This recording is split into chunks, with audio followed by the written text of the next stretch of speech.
Hey guys, Reckoning here, and real quick, I just want to explain why the first three episodes of this arc were so annoying.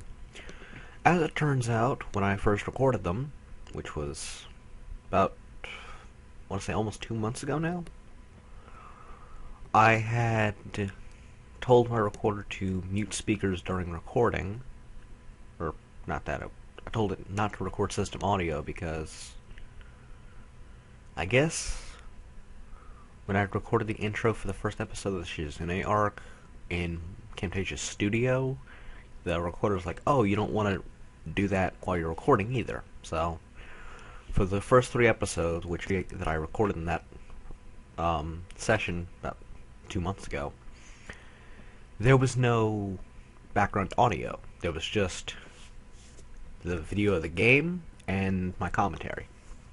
So I had to go through each one of those episodes and frame by frame replace the music. That was a pain. And of course there's still the ambient noise like crickets and the school bells that I can't really put back in, which is why it's not there. That was probably as close as I could get it. But with that out of the way, let's get on to the video. Fade to black. Hey guys, Reckoning here, and welcome back to Let's Play Katawa Shoujo. I have no idea what we did in the last episode because, well, I recorded it a month ago. I've been busy working on the episodes for Shizune's arc, making sure you guys enjoyed them. And from the amount of views I've been getting, seems like you guys do. Especially episode 22. It's kinda weird. But whatever. Let's get this part started. I wake up and take a hot shower. Back in my room, the first thing I see is the familiar roll of medication bottles lined up on top of my dresser. It makes me depressed, as usual. It's annoying. I thought it was okay. I thought I'd made my peace with this thing, gotten over it. What I really did, I allowed myself to forget that I have a problem. Being here really reminds me of the reality, and trying to fight against it just hurts. Reflecting on it is only going to do so much. I've done this before, for months. It seems like it's time to get over it. If I allow myself to forget that my life is definitely not going to be as long as those of others, I won't get anywhere. My life may be different from others, but it is a life in progress. That is how I'll rationalize it. I down the usual handful of pills, trying to push the sudden dreary feeling out of my head. Then I prepare to head out to class early, as usual. As I step into the hallway, I notice Kenji coming around the hallway corner, stealthily making his way over to his own room with a large bag. As he sneaks past me soundlessly like a ninja hiding in plain sight, I call out to him. Hey. He jumps at the sound of my voice. Oh, hey man, didn't notice you were there. I'm really tired. I think it's more like he didn't see me, but that's not the issue. Where have you been this early? Shopping? Nah, I wasn't shopping. Sometimes I have to visit the math teacher. Yeah, I figured it'd be a good idea to find out when the next exam is, since he tells you in advance if you want. So then, what's in the bag? I thought I'd go shopping while I was outside. I need supplies to continue the fight against the vast feminist conspiracy. Okay. Thought you didn't go outside. I wear a hat now. I decide to not point out that he is not wearing a hat.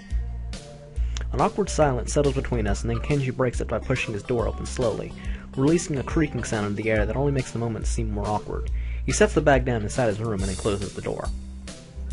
I'm surprised you went out of your way to find out a test date. Trying to take advantage of an opportunity to study is pretty diligent. I never study. Oh. I just wanted to know when the next test day was. I'm still going to take it, duh. I need to know so I find out what day I can't afford to skip class. He usually sends out updates on that crap by phone, so I had to step out and check up on it. And why do you have to go out when you can get it on your phone? I don't carry a phone. What do you mean you don't carry a phone? You mean you just leave it at home? Nah, I don't use phones. I don't have a phone. Phones, I have no phone. Why don't you have a phone? How can you not have a phone? No phone at all? No phone? I just don't like phones. Actually, I'm kind of scared of them. I don't know why. I think it's kind of some kind of repressed trauma. But basically, when I hear a phone, I get nervous. It's my darkest secret. I have two theories on it. Either I have some fear of receiving some undefined, ominous, life-altering doom call, or I was beaten with a phone in the past. Beaten so badly I can't remember it. Beaten in the head. Well, where else would I get beaten with a phone that would make me unable to remember it? The ass? Unexpectedly logical, I feel very depressed now. Sensing this conversation is more or less over, Kenji opens his door again and prepares to head inside. Yeah, I'm gonna sleep, dude. Have a good one. Class is going to start in like 20 minutes. I already did something today. Too tired to go to school. Hey, you need some lip balm? I accidentally bought 2 because I thought the store started selling individual AA batteries. Thanks, but no thanks. Whatever, man. He swiftly enters his lair, finally letting me go to class. For a change, I'm not among the first ones to come to morning class. Instead, almost everyone seems to be here already. I recognize most of my class by their faces now, though the names escape me still. Class goes on lazily. I think I'm starting to get into the rhythm of the school. I've even stopped worrying about taking notes and being overly attentive. First days, I was pretty high-strung in class. Muto finishes his lecture about electricity early, but he continues without a pause about the festival. So, as you know, the festival is on the day after tomorrow. I hope everyone's project is going to be successful this year. Have a good time, but also come Sunday, please keep the meaning of this festival in your minds. Games and fried food! Everyone bursts out in laughter, and so do I. Yes, thank you, Mikado. What I meant was more that the remainder of his sentence is buried beneath the ring of the lunch bells, and everyone starts packing their things. Muto deliberates for a moment, but since almost nobody seems to pay attention anymore, he gives up and sits down. It's crowded in the hallway, or as crowded as hallways in this school probably get. Most of the students seem to be heading down for the cafeteria. Hisao! I'm gonna make you a one-time, only super extra special lunch offer. Oh, damn it, I don't remember her voice now. Oh, God, I think that was Misha's voice for a second. Shit. Damn, what voice did CJ give her? Just use that. Fuck. I cannot remember the voice he gave her now. Damn it. I'm not gonna go a deep voice like I did Akira. Shit. One moment. And I have returned. I have not decided on a voice yet. I'm just kind of gonna wing it. And in the few minutes I was gone, I happened to misclick. And I don't know how to go back. Emi's homemade lunchboxes and the privilege of enjoying them in private with 2 bombshell beauties. Her overly flirtatious sales pitch echoes in the hallway, a remarkable feat since it's full of people. Emi strikes a very confident-looking pose, as though it is an attempt to one-up her own ridiculousness, puffing out her very modest chest and making the V for victory sign with her hand. Sounds delicious. To what do I owe this honor of being invited? You stood there looking really lost and sad, so I thought you could use some company. I still sound like Misha's voice, damn it. That's probably the most depressing reason imaginable. So how about it? You're pretty lonely, and you're probably really lonely, would eat that awful cafeteria food all alone otherwise. Yeah. I'm kidding. I'm sure I'll have your lunch offer. With pleasure. Let's go to the roof. Roof? Why the roof? Because that's where we eat lunch. If I don't get up there, she'll probably wander off, and then I know she'll go hungry because she never packs a lunch for herself. Who will? Come with me! Without answering my question or waiting for a response, she grabs me by the arm and drags me through the hallways. I attempt to make conversation on the way. Why do you have an extra lunch? Emi smiles guiltily. Actually, it's yesterday's lunch. I slipped in a run at lunch and forgot to eat it. Huh. The stairway to the roof is a little dilapidated, but has clearly been used recently. At the top of the stairs is a door, complete with missing padlock.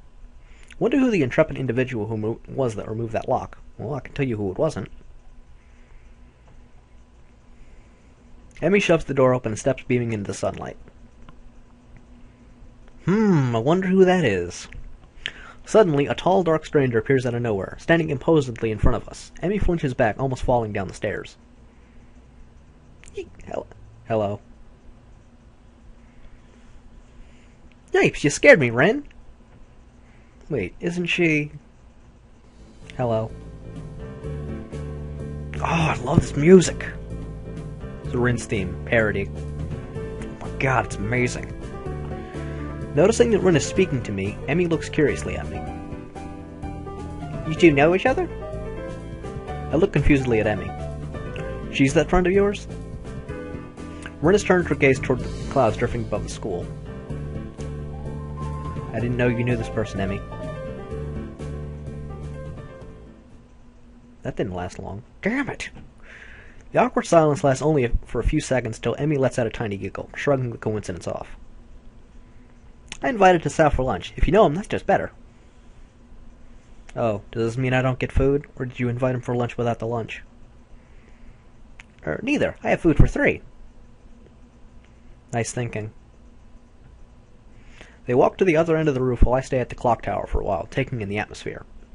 There's nobody else but us here. I guess the roof is not as popular as it is in other schools. A few run-down benches and tables are scattered around the edges, perhaps in an attempt to make the rooftop look less desolate. Small pebbles covering the roof rattle beneath our feet. I peek through the chain-link fence to take a look at the school grounds and beyond. Students are strolling in pairs and groups around the quadrangle and at the cafeteria. A few delivery trucks are driving past the school toward the convenience store nearby. Somewhere, a watchdog barks at a passersby. Somehow, when I look toward the town center, the small town feel strikes me very strongly, almost palpably. The hectic lifestyle of big metropolises seems so far away and foreign here. Nobody has to run to catch a bus like their life depended on it or get their senses overloaded by the neon lights and traffic jams. I feel surprisingly optimistic about this new life of mine, looking at my new hometown, even if it's going to be mine for only one short year. Finding out about my illness and having to move away from home all came so suddenly I haven't had time to think about how I feel about it. When I step out of the shadow of the clock tower of the open, I feel warmth touching my back. The sun shines from a perfectly clean cerulean sky. A cool breeze sweeping over the rooftop makes me shiver, but only briefly. The wind carries the scent of trees and flowers, not smog and car exhaust like it used to just a few weeks ago. Emi settles on a bench with Rin in tow and produces 1 big and 2 small lunchboxes from her bag. Come on, Asao, what are you waiting for? She's beckoning me to join them, making room on the already small bench. I seat myself in the corner of the bench to take as little space as possible. It's pretty cramped, but somehow all 3 of us fit on it. Impressive view. Emi suppresses a giggle and places a lunchbox in front of Rin and hands another lunchbox to me. Here you go, lunch as promised. Homemade, no less. I'm impressed. Wow, this looks really good. Thanks, I make them myself when I can. Conversation dies off as I set about the business of feeding myself. Taking a few bites, I glance up and notice Rin deftly opening the lunchbox and popping a fork full of food into her mouth using only her feet. Even though I've seen it before, I can't help but be impressed at her dexterity. It's also a reminder of the sort of place I'm in right now. Will I ever get used to sights such as this? I can't decide if getting used to such a thing would be a good thing or a bad thing either. Does getting used to this place mean that I'm giving up on being a normal person? Or does it just mean that I'm becoming more understanding about those around me? I'm distracted from my thoughts by the sight of Emi tearing into her lunch as if it had insulted her ancestors. You seem pretty hungry. Emi looks up, mouth half full, and swallows before nodding. My morning run always works up an appetite. Which is great because I burn through lunch pretty quickly. Helps me keep my girlish figure. What would happen if you'd lose it? Would you become a man? I very nearly choked on my lunch trying not to laugh. It's a figure of speech. Does your figure have to run in the mornings too? Do you always talk like this? Now this is like one very minor thing I don't like. Who am I supposed to voice first? I'm only one person. Like what? Talk like what?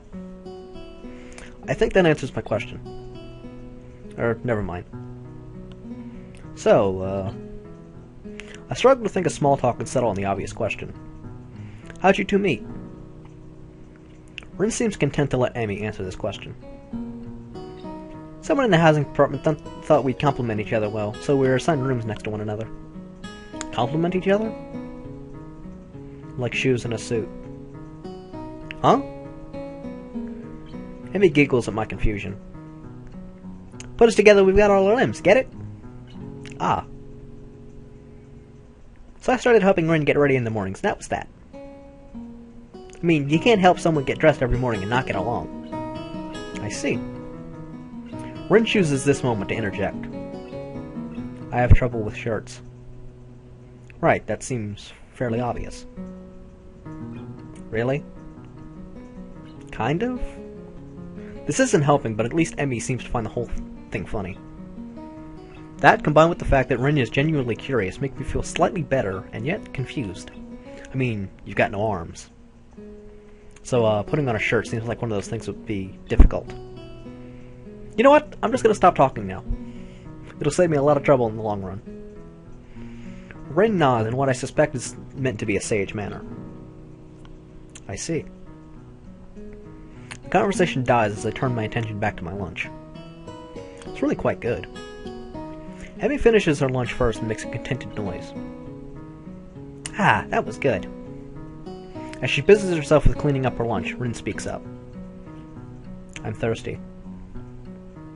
Oh, I almost forgot about that. Sorry. With a flourish, she reaches into her bag and removes a trio of juice boxes. She tosses me one that appears to be cranberry juice, one to Rin that appears to be some kind of strawberry milk, complete with pink color scheme, and keeps a equally pink box of some kind of fruit punch from herself. Rin dexterously stabs her straw through the top of the box and begins to drink. I'm once again impressed by how flexible she is, but this time I keep my comment to myself. Somehow I don't think either Emi or Rin are the sorts of people to think twice about the way they work around their particular disabilities. Rin especially so. Indeed, she gives off the impression of being entirely unaware that she's missing any limbs at all. Well, she was born without them. Well, she probably knows she's missing them, it's just... She doesn't look at something like, oh damn, if I had arms. She's just like, okay, pick it up with my feet. She's used to it. Whether or not it's a conscious decision is another matter. Isn't that what I just said? Whatever. I'm honestly not sure. So, Sal, how do you like it up here? It's quite nice, actually. I like high places for the view. Thanks for inviting me up here. And for the lunch, too. Emi grins a 1,000-watt grin, pleased by my response, I suppose. No problem. Feel free to eat with us next time, too, okay? Won't make you a lunch, but you can bring your own up here. No lunch service? I don't know. Emi looks mock offended. Trying to take advantage of my good nature? The nerve! She giggles. Well, if that's your answer, I guess Rin and I will just keep eating lunch all alone. I'm suddenly assaulted by the most heart-rending puppy... God damn. Stop laughing. Heart-rending puppy dog eyes I've ever seen as Emi pouts. Kidding, I was kidding. I'd love to eat lunch up here again. Good location and the company's okay, too. Emi frowns a bit at my deck. God damn it. This is so much funny when I'm reading it out. Because I don't think I laughed near as much when I went through this the first time. And again, I skipped through everything that wasn't the Shizune path. More or less. Emi frowns a bit at my declaration of okay, but seems happy enough that I've accepted her invitation. I guess this makes us friends now. Or at least acquaintances. The lunch bell rings, signaling a return downstairs. Ren, you didn't finish your lunch again. I wasn't that hungry. If you don't eat more, you're going to fade away. Ren shrugs as if this is an acceptable risk. Come on, we better get going. The three of us head down the stairs together. The afternoon class passes. Once again, I find myself without a plan for something to do after school, so I head to the library to return a couple of the books I finished reading. Walking inside, I see that there are about as many students here as there were on Tuesday, all the more evident from the almost total silence enveloping the room. As I drop the books I'd borrowed into the return slot in the counter, Yuko suddenly pops up from behind it, quite startled from the bang they made as they hit the trolley next to her. Sorry, Yuko. Didn't mean to startle you. No, that's fine. It happens a lot. I'm used to it by now. Can I help you? It's okay. I think I know where everything is. Thanks anyway. I suppose I'll grab another book or two while I'm here. There's not much else to do, and after reading so much during my stay in the hospital, it's becoming a hard habit to break. And it'll become more of a hard habit to break if you stay with Hanako, which, with this arc, we're going to do. I wander down to the fiction section toward the back of the library, scanning the bookshelves for anything that catches my eye. As I do, I look over to the corner where Hanako had been the last time I was here, not really expecting anything to come of it. Surprisingly, though, she's here, absorbed completely in a fairly thick book. I decide against intruding on her like last time and get back to finding reading material. Which brings up a question. Would she welcome him interrupting her, or would she prefer that he left her alone right now? We'll never know. Never know. I had the urge to laugh again, damn it!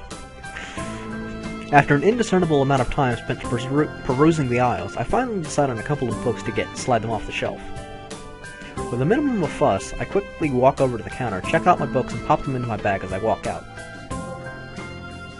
By the time I leave the main building, sunset isn't too far away. A small trickle of students remain, but the majority have left, presumably to their homes and dorms. I guess I need to buy some supplies. I can't live off cafeteria food and eating out for my entire stay here. As I leave for the gate, I make a few loud stretches to try and stave off the tiredness that accumulated over the week. After passing through and rounding the corner, though, I see a solitary figure walking downhill toward the small town below. The color of her hair and the tapping of her cane are unmistakable. I quickly walk up to her, which seems to catch her attention without a word needing to be said. Hi, Lily. She takes a moment to place the voice, slightly adjusting her head to face a bit more toward the source of my voice as she does. Sal? Yep, that's me. She seems to have a good memory of voices. The fact that she actually remembered is a pleasant surprise. Good evening. What brings you here? Once again, she gives a small, polite bow, and once again I reply in kind before realizing that I needn't do so. Just going to town. You? My, what a coincidence. Doing the same thing, eh? I usually go shopping on Fridays. She pauses for a moment, suddenly looking a little lost. That said, Hanako usually comes into town with me. Ah, not lost, but worried. The two do seem to keep pretty close tabs on one another. It's kind of surprising that Hanako would just forget Lily like that. I noticed her reading in the library. She probably just caught up in a book. She lets out a small sigh of relief. Thank you. She has a habit of doing that. Avid reader? Right, she doesn't like being around crowds of people, so reading away from everyone lets her relax a bit. Although she probably didn't intend it, I can't help but grimace as I recall my first meeting with her. Hardly wanting to bring it up, I remain silent as we quietly continue to walk down the quiet road. Tack, tack, tack, tack. With the road bereft of cars and the students of Yamaku increasingly far behind us, the quiet rustling of the leaves and the measured tapping of Lily's cane against the sidewalk are all that can be heard. It's kind of nice, especially compared to the hustle and bustle where I used to live. Before I know it, I've relaxed so much that a loud yawn escapes before I can control it. Tired? Yeah, I've been running ragged these past few days. That's an understatement, to be sure. Transferring into a different school would be bad enough, but nothing like this. Well, hopefully everything should settle down for you. The festival's got everyone in spin right now, and you've popped right in the middle of things. For a moment, I hesitate, but giving her apparent tolerance for rent, I decide to give my full thoughts. I guess. Yamaku's kind of different, though. I mean, the formality surrounding everything, the isolation around it, not to mention the most obvious difference. It's kind of a whole different mindset. I suppose I get used to it in time, though. She gives a matter-of-fact nod, apparently pleased with my answer. It feels almost as if she's included me in the flock of students she's shepherding, along with Class 3-2 and Hanako. Well, not that I mind. It's nice to get the thoughts off my chest in any case. Looking on the bright side, one could see it as a chance for a new beginning. You could cherish the ability to make new friends. That's optimistic. Nonetheless, it's good to have a positive attitude about such things, I suppose. I guess that's a good take on it. Walking on down the road, she seems to be somewhat unsettled. Before I can ask what's on her mind, she seems to collect herself and speaks up about something else. So, where in town are you going? That's actually a pretty good question. I'd come in to buy food, but the layout of the place is still totally foreign to me. I'd intended to just wander around and see what I could find, but with sunset already approaching and nightfall not too far away, that doesn't seem very wise. I'm going to have to ask him for directions. Again. I was just going to get some food, but now that you mention it, I don't really know the way. Well now, this is quite lucky. I was just about to go to the convenience store myself. Looks like I'll be in your care again, then. Thanks. Together we walked to the store, my pace carefully slowed to remain behind her. Compared to my usual walking pace, hers is quite a bit slower. Not that it's without reason.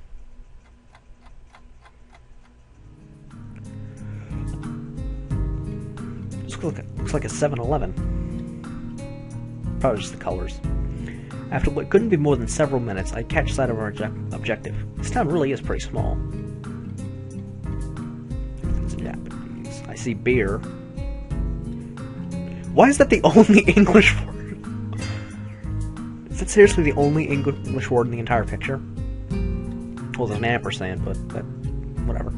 Without further ado, we make our way inside with a greeting from the counter. Mind if I tag along with you? Usually Hanako would help me, but seeing as she's not here... It takes a moment before I realize what she means. Considering she wouldn't be able to read any of the labels, shopping without any help would be a big pain for her. That said, I can't shake the feeling that she'd had this idea since I said I was coming here. Sure, it'd be my pleasure. I grabbed 2 well-used red baskets from the stack beside the entrance, handing one to Lily.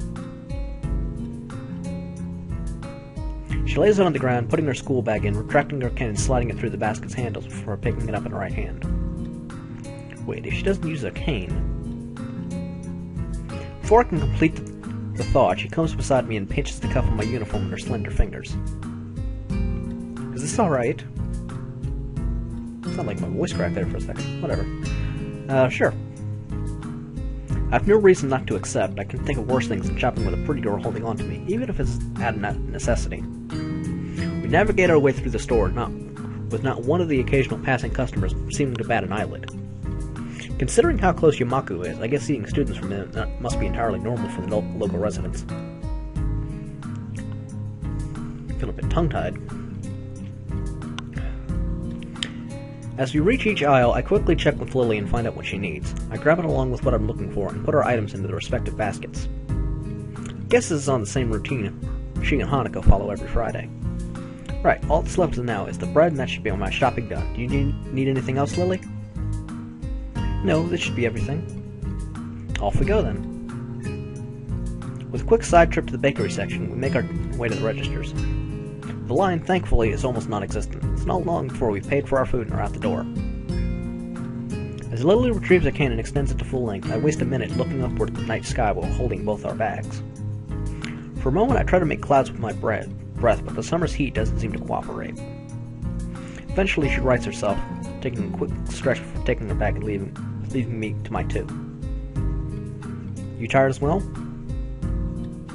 The festival preparations have been complete chaos. Shizune breathing down my neck doesn't exactly help things either. Hey, she's only trying to get everything organized. Better now than later, right? I suppose. I'm going to enjoy relaxing in town tomorrow, that's for certain. I guess the festival preparations must be taking their toll on both of them. We walk out into the quiet street, talking between ourselves as we carry our bags of food and supplies from the store. Wait, what's that? I notice a very distinctive figure making its way toward us, silhouetted by the street lamps. For a second, I think it's another male student from my class, but as he, or should I say she, gets closer, I recognize her quickly. Rin, what are you doing out here so late? Rin? Lily perks her head, looking like she's trying to focus on listening more keenly. It suddenly comes to me that I should probably interpret the scene for her. It's Rin. Tsuka, I think, was her last name, from our school. She stiffens at the name that gives a complicated-looking expression, something like a forced fusion of composed smile and a painful cringe. Ah, I understand. I guess Lily knows Rin, too. Rin turns to look at us, looking terribly out of it. I'm not entirely sure if she recognizes either of us, or at least she doesn't acknowledge if she does. She looks like a zombie, or a statue of a zombie. But slowly, some symptoms of understanding seem to lighten her dark eyes. This is something she must react to. Rin blinks once, very thoroughly. Hello. There's an awkward pause, everyone waiting for someone else to say something. What are you doing here this late? I was wondering about that myself too, just now. Some people asked that just before. I assumed they were wondering the same. I didn't know. They didn't know either. I asked. That's why I'm wondering. So that was pretty much it. It's a murder mystery without a murder. They were going that way. She turns facing to her right in order to demonstrate the direction the other people went, as if that was important, then rotates back like a mechanical puppet in one of those overly complicated clockworks. For a person who gives an impression of being the quiet type, Rin really does use a lot of words to say things that don't need a lot to be said. Unsure if she's finished, I say nothing. Neither does Lily, who seems equally robbed of words for the time being. I think that both of us are in fact just scared that any response might provoke her to continue. Our stupefied lack of reaction doesn't faze Rin at all. She keeps looking at us expectantly, a calm hint of expression on a blank face. She seems to be that kind of person, always so relaxed. As if bull elephant-grade sedatives were flowing in her veins in place of blood. Do you have amnesia? I don't recall you having anything of the sort, though. No, I don't think it's that. The other passerby were probably just worried, though. You do really look lost, the way you're standing in the middle of the street. Oh, I see. Maybe I should have taken some kind of pose in that case. I ponder for a while whether I should chase this angle further or give it for the sake of my own sanity. I decide on the latter. It seems most of the time it's better not to read too deeply into what Rin is babbling about. Talking with Rin is like playing chess with a supercomputer does seemingly completely random moves that mock everything you know about chess. It's like that, except with human interaction. And even if I win, it feels like losing. Damn, it's just like Kenji said, even when I win, I lose. Is this the power of the girls of Yumaku? I push the thought aside as too dangerous to consider further. Probably just Kenji's anti-female propaganda getting to me during a moment of weakness. Yeah, maybe taking another pose might have worked. So anyway, you have no idea what you're doing here? She frowns, looking extremely displeased at either my question, its consequences, or the answer she's about to give.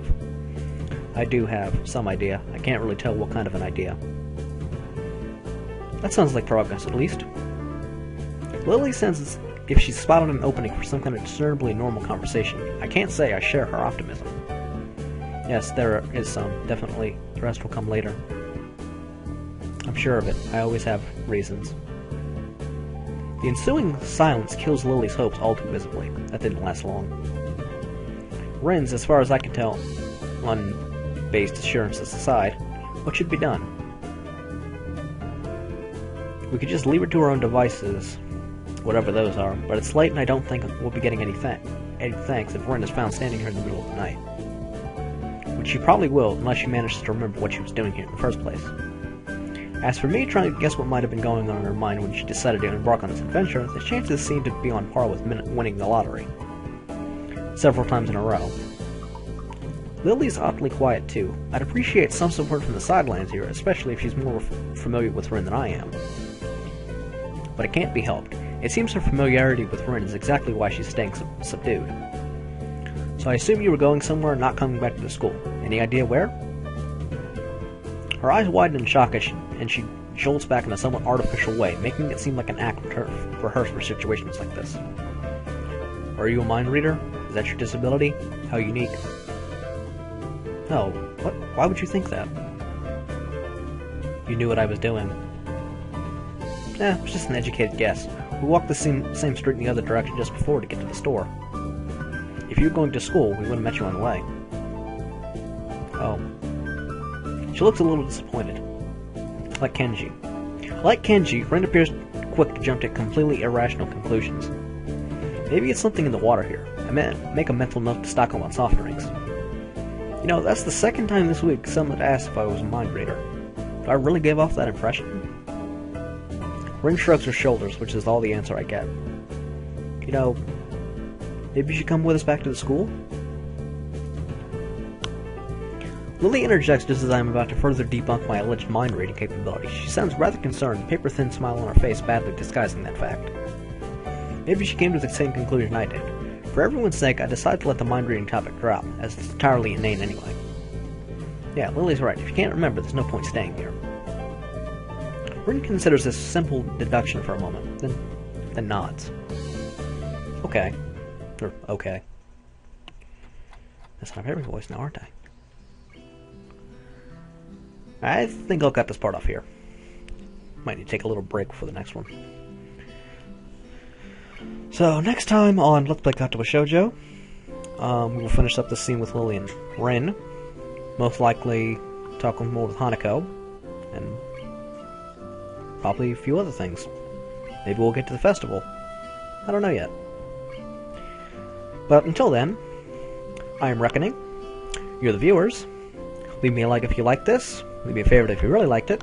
Leave me a comment telling me what I could do better. And until next time, keep on reading. Took me a month to come up with that.